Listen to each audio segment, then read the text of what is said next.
Assalamualaikum warahmatullahi wabarakatuh. Bismillah, alhamdulillah, wassalatu wassalamu ala rasulillah wa ala alihi wa sahbihi wa mawala, amma ba'du. Fala hawla wa la quwwata illa billah. Ashabal fadilah, ulama anal kiram, para bapak ibu, segenap keluarga besar Masjid Nurul Falah yang saya hormati, hadirin wal hadirat, para jamaah sholat subuh yang juga kami hormati. Alhamdulillah pagi hari ini sesuai dengan jadwal dan rencana kami masih bisa mendherekaken panjenengan dalam rangka kegiatan Coffee Morning yang diadakan oleh Masjid Nurul Falah kanthi kawontenan wilujeng sehat wal afiat. Sebagaimana yang kemarin sudah kita bahas sedikit tentang masalah akhlak,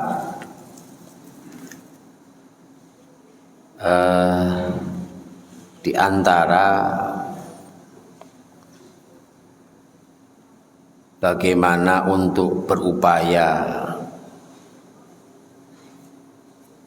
kita sukses untuk menuju satu tujuan. Wonten tunggalipun dawuh, begitu pentingnya akhlak, ma wasola man wasola illa bil hurmah, wa ma sakoto man sakoto illa bitarhil hummah, illa bitarhil hurmati wa ta'zim. Wakila al hurmatu khairun minat ta'ah. Ala taro annal insan la yakfuru bil ma'siyah wa innama yakfuru bistighfafiha wa bitarhil hurmah. Jadi orang akan tercapai tujuannya itu ternyata tidak hanya sekedar terpenuhi syaratnya, tetapi bagaimana praktek akhlaknya, bagaimana etikanya. Mungkin sederhananya begini, di saat ada lowongan pekerjaan, di situ kan dicantumkan persyaratan untuk bisa diterimanya di tempat kerja. Minimal S1, usia maksimal sekian, punya pengalaman ini, siap untuk ditemukan di mana saja, misalnya begitu. Persyaratan semuanya itu mungkin terpenuhi. Di sana tidak dicantumkan syaratnya kalau mau masuk pintu, kalau masuk ruangan harus ketuk pintu, syaratnya harus mohon izin, kula nuwun, tidak ada tercantum. Tapi di saat kelengkapan administrasi itu lengkap, ijazahnya oke, sudah sesuai dengan persyaratan S1, punya pengalaman, menyatakan diri untuk siap ditempatkan di mana saja, kemudian dan lain sebagainya.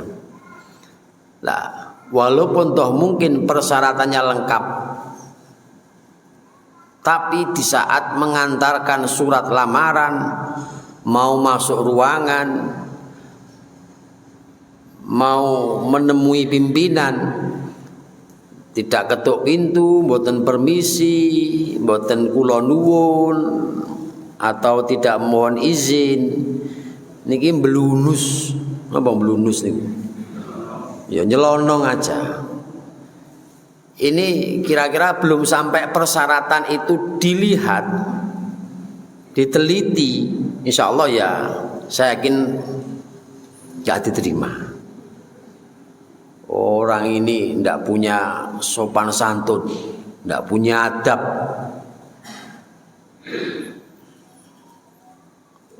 Atau mungkin ada orang yang mau melamar, khitbah loh, nggih aja khutbah. Beda-beda. Tulisannya hampir tulisannya sama tapi beda harokat. Nek khutbah ya khutbah. Nek nggih bidomil kha. Lah nek bikasril kha ya nglamar. Beda tulisannya. Sami kalih musalla dan musolli tulisannya sama. Tapi harokatnya tidak sama, maknanya juga tidak sama. Nek musolla tempatnya sholat, nek musolli orang yang sholat. Sing li kasroh. Makanya nek guyonan orang yang tidak paham dengan sebuah hadis, yang ketepatan hadisnya tanpa harokat, mestinya al halalu bayyinun wal haramu bayyinun, tapi nek muni baina gayane difasih-fasih al halalu baina wal haramu baina piye karepmu. Orang yang mau khitbah lamaran walaupun toh mungkin berpendidikan tinggi, ya tampan, ya modern, milenial, tapi saking mileniale akhirnya di saat khitbah ngelamar lungguhe niku wis gak sopan blas. Jigang utawa napa nek sikile teng dhuwur iki jenenge napa? Napa? Ningkrang nggih. Nek gantenge ganteng, tapi KDRT misalnya ya kan yo akhlaknya yang itu baru yang berbicara tentang akhlak sesama.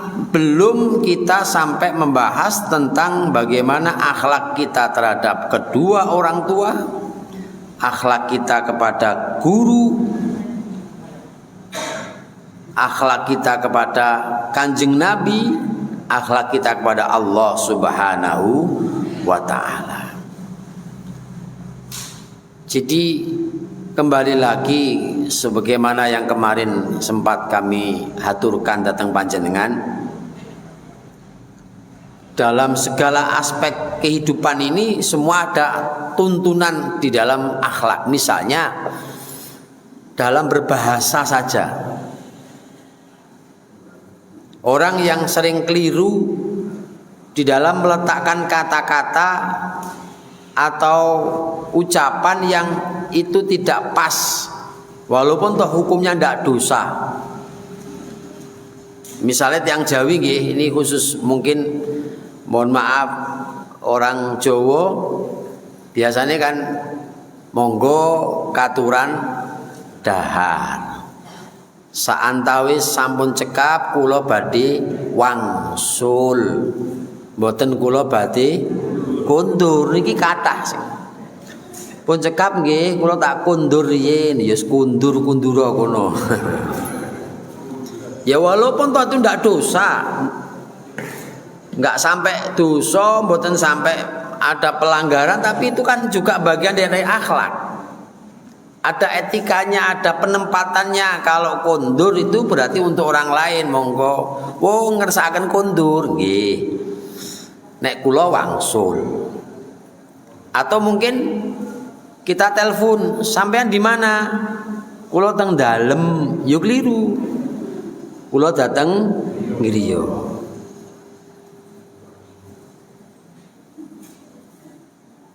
Utawa kadang-kadang ngapunten malih. Lho jenengan kalih sinten? Kalih garwa. Yo kliru. Yo kok bojone digarwa-garwane walaupun toh sakjane yo ya wong garwa niku ana sigarane nyawa. Enek sing arane sisi sigar, sisi dawa ngoten nggih.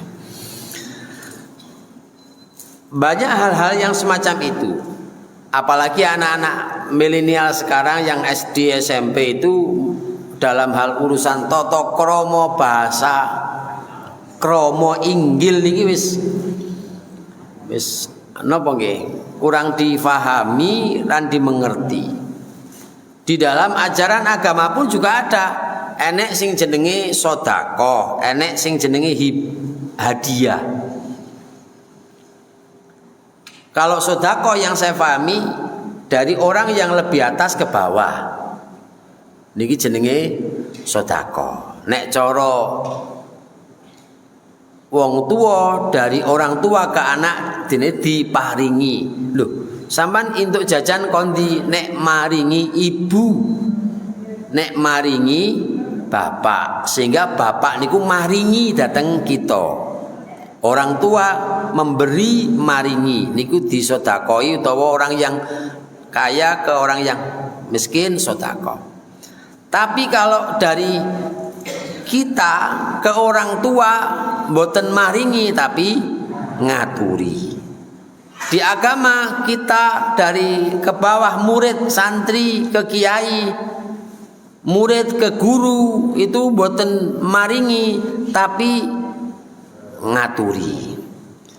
Tidak sedekah tapi hadiah. Aku arep sedekah teng guruku mboten pas. Misalnya begitu. Jadi sedekah yang gurune mboten menghadiahi. Sama dengan anak mendapatkan harta materi dari orang tua, kalau masih hidup namanya hibah, nek wis mati paris. Tapi kadang-kadang wong keliru. Mungkin ada keluarga besar Perum Chandra Kirana mau pindah rumah, ya mbok aku diwarisi apa? Lah cek urip njaluk warisan. Karepe ya duwe kenang-kenangan. Mbok ya diwarisi apa-apa ngoten. Banyak hal-hal yang sangat rinci dalam hal masalah. Mungkin itu dari sisi ucapan, dari sisi sikap dan tingkah laku, masuk masjid, masuk rumah. Akhlak ini juga diatur, diawali dengan kaki kanan. Masuk kamar kecil, kaki kiri, keluar kaki kanan, pakai sandal kaki kanan, diawali kaki kanan. Lah kalau keluar dari masjid mau pakai sandal kaki kanan dulu bagaimana caranya? Sedangkan kadang-kadang kita ya dideki dhisik, diinjak dulu baru nanti dimasukkan kaki. Ini baru dalam hal-hal yang sifatnya kecil. Ucapan, perilaku, perbuatan, termasuk di dalamnya ada tuntunan-tuntunan akhlak dalam kehidupan keseharian kita, dalam hal masalah mulai dari bangun tidur sampai tidur lagi. Niki kata akhlak-akhlak yang ditanamkan di dalam ajaran agami. Mulai mangan tangan kanan, tapi sing nikmat niku tengen nyekel sendok, kiwa nyekel kerupuk. Ini sudah berlaku dan umum. Walaupun toh kita sudah tahu sitoke nyekel mulo, sitoke nyekel peyek.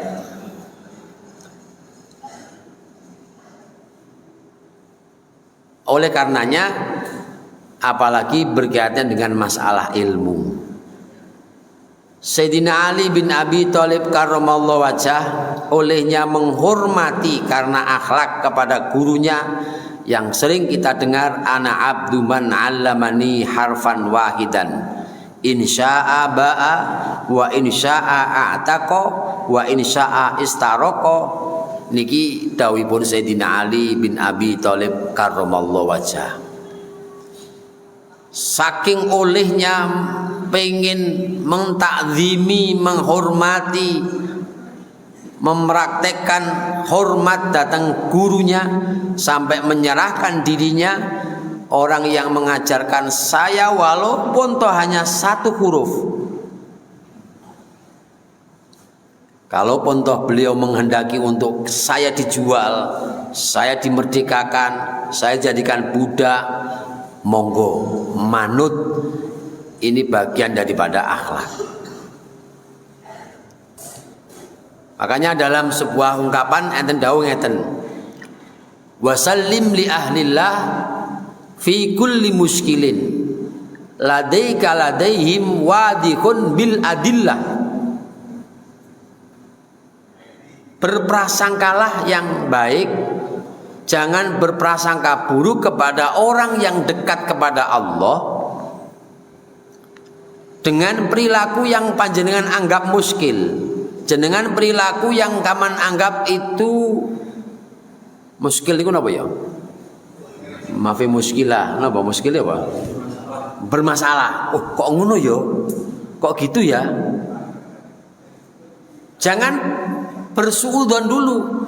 Wasallim li ahlillah fi kulli muskilin ladaika ladaihim wadihun bil adillah. Jangan-jangan beliau melakukan itu ada dasarnya sementara kita tidak tahu dasarnya.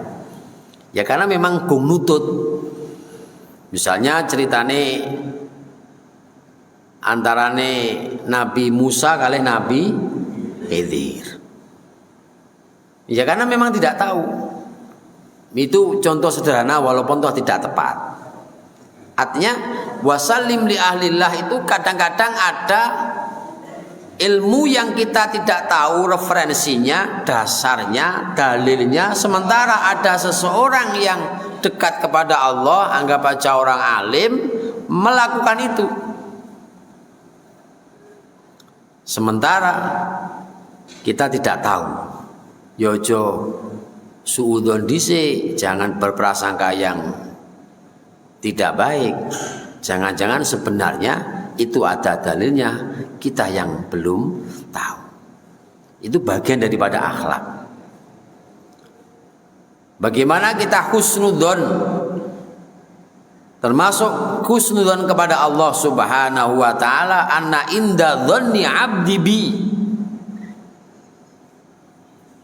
Sebab orang ini akhir-akhir ini kan sering orang menyimpulkan. Orang sekarang lebih percaya dengan opini, dengan isu daripada kenyataan. Kemarin sempat saksret ngoten, kula ningali TV, salah satu diantaranya kan menceritakan ada salah satu artis yang pada saat sekian bulan yang lalu atau sekian tahun yang lalu dibully karena tidak mengakui kalau itu ayahnya. Wis ngoten mawon gak usah disebut jenenge, ngene jenenge ngrasani niku mungkin. Tidak mengakui ayahnya, saat itu banyak orang dibully, jadi artis tidak mengakui kalau itu ayahnya. Tapi ternyata akhir-akhir ini baru disampaikan bahwa sebenarnya tidak mengakuinya itu memang betul, karena itu bapak sambung sing bapak asline tetap diakui, karena bapak sambungnya ngaku-ngaku kalau itu anaknya padahal bukan anaknya. Bener nih. Tapi kan sementara wong-wong ruin kan wis membuli, ya apa wong iku kok sombong. Itu contoh. Sehingga kadang-kadang kita gampang menyimpulkan, kita gampang ngoleh-ngolehi, gampang mengvonis orang yang belum jelas. Pun itu sementara kangge muqaddimah berkaitan dengan akhlak. Pada kesempatan pagi ini sedikit juga kami sampaikan bahwa ini di bulan Rajab sedikit kita singgung tentang kaitannya masalah oleh-oleh Kanjeng Nabi Muhammad sallallahu alaihi wasallam di dalam kegiatan atau peristiwa Isra dan Mi'raj pada bulan Rajab. Di dalam kitab Minah Husaniyah, wala tatruk aidon sholatal jamaah faqad qalu majtama'a jama'atun illa wa fihim waliyun. Waliyullah yusaffi'ullah fi rufqatihi. Dalam keterangan ini menerangkan bahwa usahakan kula panjenengan melaksanakan sholat 5 waktu itu dilaksanakan dengan berjamaah. Karena di dalam perkumpulan orang-orang mukmin, orang-orang muslim itu Allah Ta'ala telah menyertakan kekasihnya. Terus pagi ini di masjid sholat jamaah, kita tidak tahu di antara kita itu siapa tahu ada kekasih Gusti Allah. Kemarin sempat kami singgung, innallaha katama auliya'ahu fima bainan nas. Allah telah merahasiakan kekasihnya di antara kita semua. Bahkan tidak hanya di antara kita, kita pun, saya secara pribadi misalnya atau panjenengan, ternyata juga menjadi kekasih Allah Ta'ala, tidak ada yang tahu. Wong sing dadi wali ne mawon gak kroso nek dadi wali. Sehingga saya kurang sepakat kalau mewalikan dirinya sendiri. Aku ki wali. Ya kalau wali kota monggo, wali murid monggo, wali-wali daya monggo. Tapi kalau wali yang bermakna kekasih Allah Ta'ala, la ya'riful wali illal wali. Artinya apa? Berkumpul dalam hal yang positif, ngaji, majelis taklim, sholat jamaah, itu Allah Ta'ala menyertakan kekasihnya. Al-jamaah rahmatun wal furqah adabun. Kita kumpul dalam hal positif itu memang positif, bagus, terutama sholat dengan jamaah. Walaupun toh fawaidul mukhalatah, faedah orang berkumpul itu banyak sekali, tetapi fawaidul uzlah, faedah wong nyepi, nyisih, menyingkir dari keramaian itu juga ada faedahnya. Orang yang menjauh dari keramaian insya Allah mboten ngerasani. Tapi nek kumpul biasanya sok rasan. Tapi insya Allah Masjid Nurul Falah mboten enten. Amin. Cara enek siji, loro, telu, papat ngoten mawon. Wa tabada fi sahihi Muslimin an Abi Hurairah wa anna rajulan a'ma atailan Nabi sallallahu alaihi wasallam faqala ya Rasulullah laisa li qaidun yaquduni dal masjid fahal li rukhsatun an usalliya fi baiti farqa shalah falamma wala du'ahu faqala hal tasma'un nida bis shalah qala na'am qala fa'ajib. Dalam keterangan ini diterangkan bahwa begitu sangat pentingnya sholat jamaah. Bahkan suatu ketika ada orang buta yang datang ke Kanjeng Nabi untuk menyampaikan masalahnya. Kanjeng Nabi, saya itu tidak bisa melihat, tidak ada yang nuntun itu, nganter untuk mengantar ke masjid. Apakah saya itu mendapat keringanan untuk tidak sholat ke masjid? Jawab Kanjeng Nabi, nggih, monggo. Fa hal li rukhsatun an fi baiti farqa shalah. Akhirnya diberi kemurahan karena tidak ada orang yang nganter ke masjid. Karena tidak bisa melihat. Setelah itu ditimbali Kanjeng Nabi malih.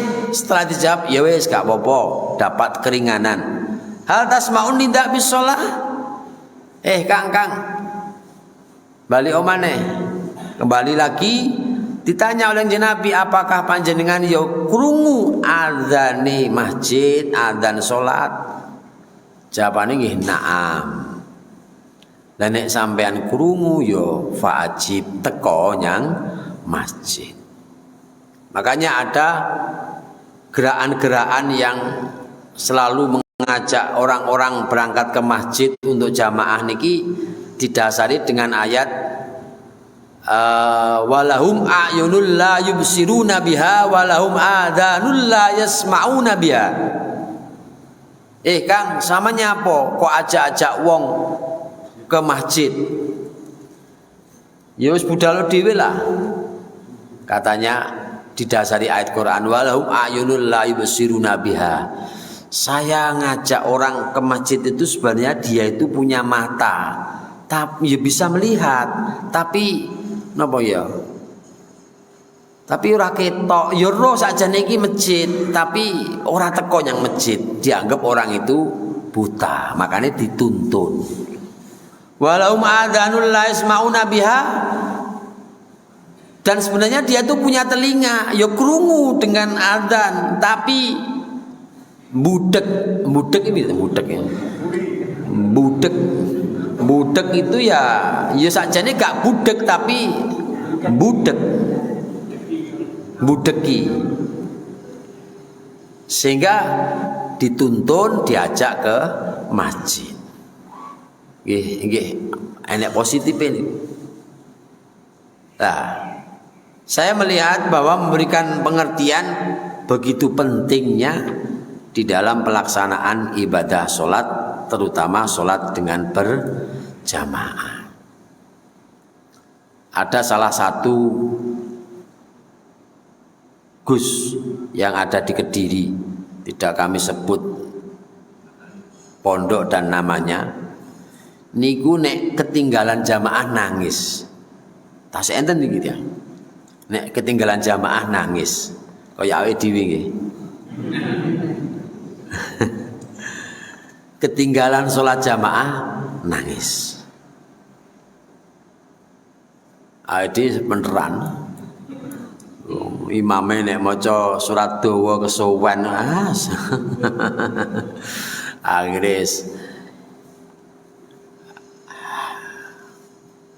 Waqad kana salaf yauduna fawata sholata jamaah musibatan waqad waqa'ayin ba'dahum kharaja ila haitin lahu yakni hadiqata nakhlin warja'a waqad shollan nas bi sholatil asri faqala inna lillahi fa'atani sholatal jamaah ushidukum alayya anna haiti al-masakin shotaqatun. Keterangan di sini mengatakan bahwa ada sebagian ulama salaf niku menganggap bahwa kita tidak melakukan sholat jamaah pot atau tidak melaksanakan sholat jamaah itu padha karo kena musibah. Inna lillahi wa inna ilaihi raji'un. Lah kita belum sampai ke sana. Kemarin kami sampaikan ibadah kita itu dari dulu masih stagnan. Tidak ada peningkatan. Contoh misalnya begini. Makan itu kan hukumnya mubah, jawas, boleh. Jenengan mau dahar monggo, mboten mangan ya ora apa-apa. Tapi kalau seandainya mau melaksanakan perintah sholat wajib, sholat fardu yang hukumnya wajib, tidak kuat sholat kalau tidak makan, maka makan menjadi wajib. Mala yatimul wajib illa bihi fahuwa wajibun. Kayaknya kita belum pernah kok makan yang sampai wajib, belum pernah. Belum sampai kita lapar masih kuat, makan lagi. Ya walaupun toh yang dimakan tidak tahu apa, tapi belum sampai pada tingkatan kita wajib. Belum sampai pada tingkatan kita itu makan sampai wajib. Mungkin ya sunnah. Lah, makanya stagnan. Oleh karena itu dalam hal sholat mungkin nggih ngoten niki belum sampai kita ada rasa penyesalan kalau tidak melaksanakan sholat dengan berjamaah. Beda dengan ulama salaf niki, tidak sholat dengan jamaah termasuk musibah. Bahkan ada lagi waqat waqa'ana ba'dahum kharaja ila haitin lahu yakni hadiqatan nakhlin Farja'a wa qad shallan nas bi sholatil asri. Terus akhirnya ushidukum aliyya anna haiti alal masakin shadaqatun. Di sini diterangkan ada sebagian ulama karena disibukkan dengan pekerjaan ilaha itin maring kebunan. Kalau sekarang bahasanya ya tempat kerja, disibukkan dengan kerja menyebabkan orang itu tidak sholat jamaah asar. Akhirnya munine innalillah fatatni sholatul jamaah. Saya ketinggalan sholat jamaah. Karena ada penyesalan tidak sholat jamaah asar, sehingga sampai menyampaikan ushidukum alayya anna haiti alal masakin shadaqatun. Saksikan jenengan sekseni mulai hari ini kebun saya atau ladang saya akan saya sedekahkan kepada orang miskin. Gara-gara ngopeni kebunan malih salate jamaah ketinggalan. Nek ngoten carane awake dhewe entek lemahe. Wis ora patek duwe lemah, entek pisan.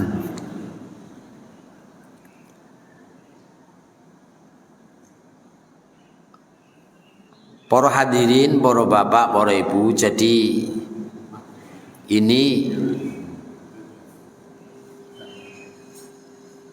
saking pentingnya, karena selain di dalam kita berkumpul ada waliyun min auliyaillah, ada kekasih Allah, dengan kita berkumpul ini juga menunjukkan kebersamaan kita. Al mukmin lil mukmin kal bunyan yasuddu ba'duhu ba'dun. Di antara kita itu bagaikan sebuah bangunan, saling mengisi, saling menguatkan, saling bantu membantu, saling punya peran di antara yang satu dengan yang lain.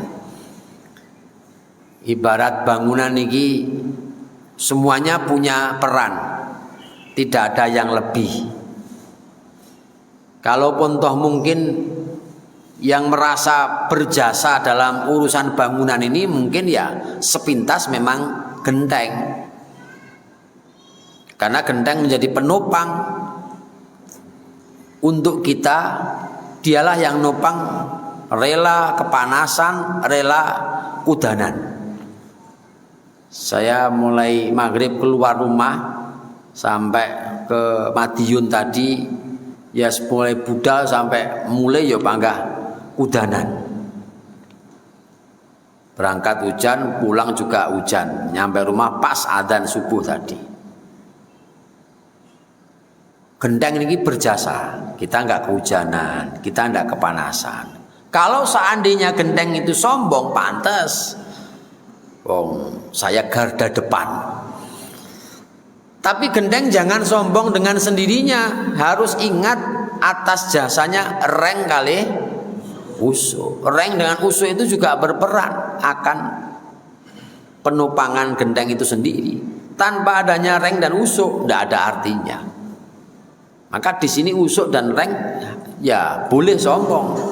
Jangan sombong genteng. Kamu itu yang menyangga adalah saya. Saya berarti yang berjasa. Reng dan usuk menyangga genteng demi menyelamatkan kita. Tapi tidak ada artinya walaupun toh reng usuk sombong itu kalau tidak ada pilar, tembok. Berarti pilar dan tembok juga penting. Pilar bisa berdiri tegak karena ada pondasi. Jamaah itu juga begitu. Mungkin imamnya kurang khusyuk atau makmum shaf awal kurang khusyuk, mungkin shaf yang kedua juga kurang khusyuk, shaf yang ketiga mungkin ada yang khusyuk, atau dibalik. Yang namanya jamaah, la islama illa bijamaatin, La jama'ata illa bi imaratin wala imarata illa bituhatin. Jadi kita harus nyadari pentingnya kebersamaan jamaah. Tidak hanya sekedar nilai jamaah 27 derajat, tapi makna dari jamaah itu sendiri kalau diterapkan dalam lingkungan Pak RT komando besok hari Minggu kerja bakti. Kalau wongnya kompak enak selesai. Tapi kadang-kadang enek sing teko yang bangga kuwi. Kayak gak tau teko tapi ngirimi panganan, mulai kopi, air mineral. Nggak pernah datang tapi kirim-kirim terus. Yang aktif teko ora tau ngirimi. Tapi ya nek sing wis ora tau teko ora ngirimi omong ya nek ngoten niku ya. Mune delala ya uripe dawa ngoten niku nggih. Awet ngoten malah delala ya. Omong maidu niku wis enek pancen yo kudu enek teng RT-RT niku sing bagian tukang wis ra nguwai ra tau teko ora tau nyili. Maidu wae kerja bakti ra enek. Pancen wis ngoten niku wong. Delala uripe dawa. Juga mati-mati. Sing api malah cepat mati. Di rumah pun kalau ada kekompakan di antara suami, istri dan anak nggih penak selesai. Maka di sini banyak makna filosofi dari kegiatan sholat berjamaah. Pun sementara niku mawon yang bisa kami sampaikan, intinya yang pertama kami menindaklanjuti atau meneruskan penjelasan tentang akhlak, bahwa Indonesia niki negara yang sangat kental dengan perilaku-perilaku sopan santun akhlak yang bagus, terutama budaya ketimuran ini perlu untuk dilestarikan, perlu untuk diabadikan, dilestarikan, perlu untuk dilestarikan. Sebab kalau itu tidak kita lestarikan, akhlak yang sudah dibangun oleh para founding father kita ini juga akan berpengaruh kepada anak cucu kita, berpengaruh pada kelangsungan bangsa dan negara kita.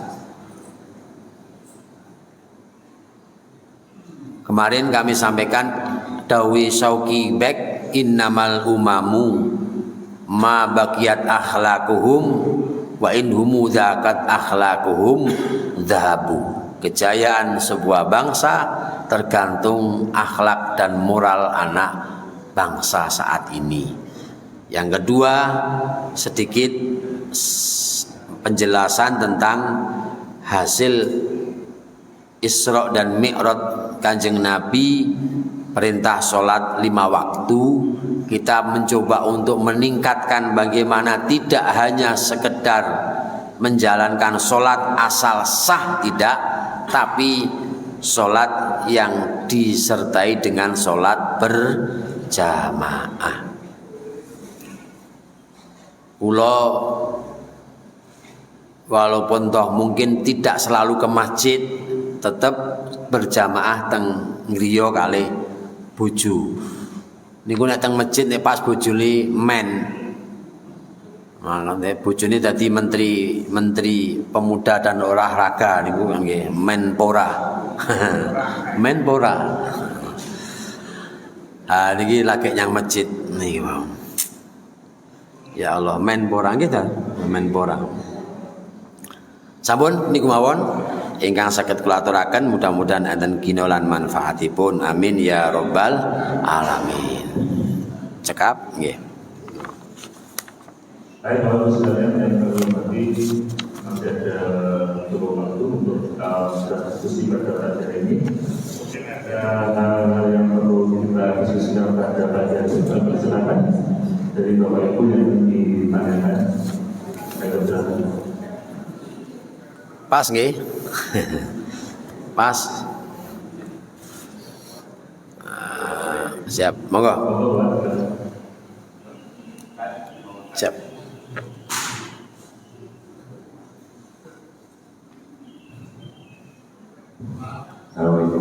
Assalamualaikum.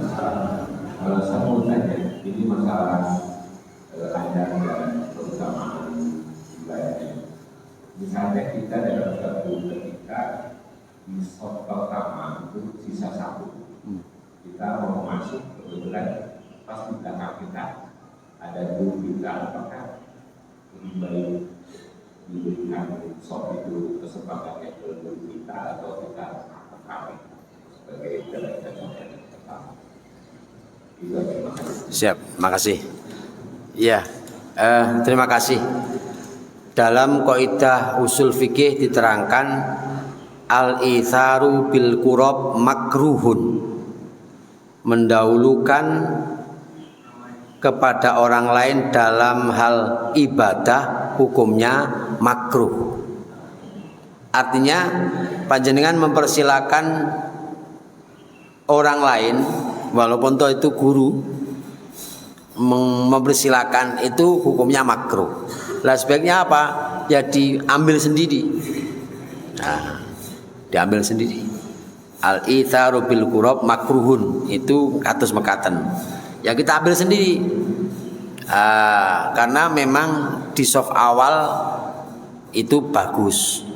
Lah, berbicara tentang masalah adab, termasuk diantaranya kalau kita mau salaman setelah sholat itu walaupun toh kan kiri kita itu guru kita, tapi adabnya adalah yang kanan. Walaupun toh yang kanan itu orang mungkin derajatnya lebih rendah daripada kiri kita. Yang kanan dulu tuh yang didahulukan, kanan kita. Walaupun toh kanan kita itu teman kita, sementara kiri kita adalah guru kita misalnya, tetap didahulukan yang kanan secara adab. Makanya kami mencoba untuk membiasakan di lingkungan kami, di saat ada kegiatan semacam ini kita masuk ke rumah ini misalnya yang punya gawe ini dari arah sana, saya salaman itu biasanya muternya ya nganan lagi, nganan, muternya nganan. Insya Allah kalau itu semua melakukan itu boten tempuk.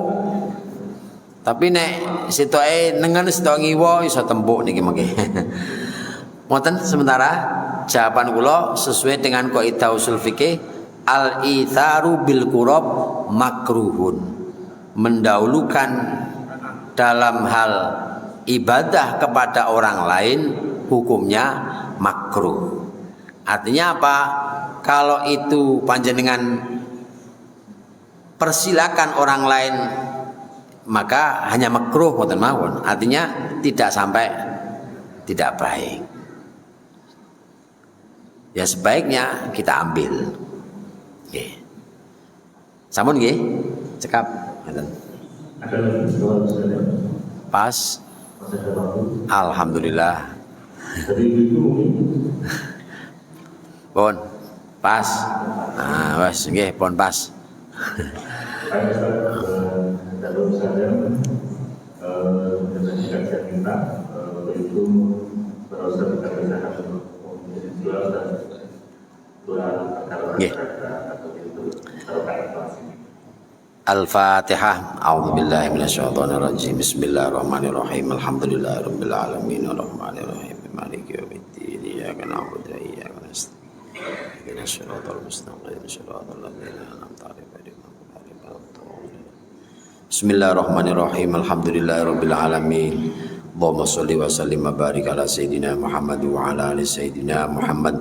Allahumma ya man huwa fi uluhi kain, ya man huwa fi ilmihi muhitun, ya man huwa fi azzihi latifun, ya man huwa fi lutfihi syarifun, ya man huwa fi lihi hamidun, ya man huwa fi datihi qadimun, ya man huwa fi majdihi munirun.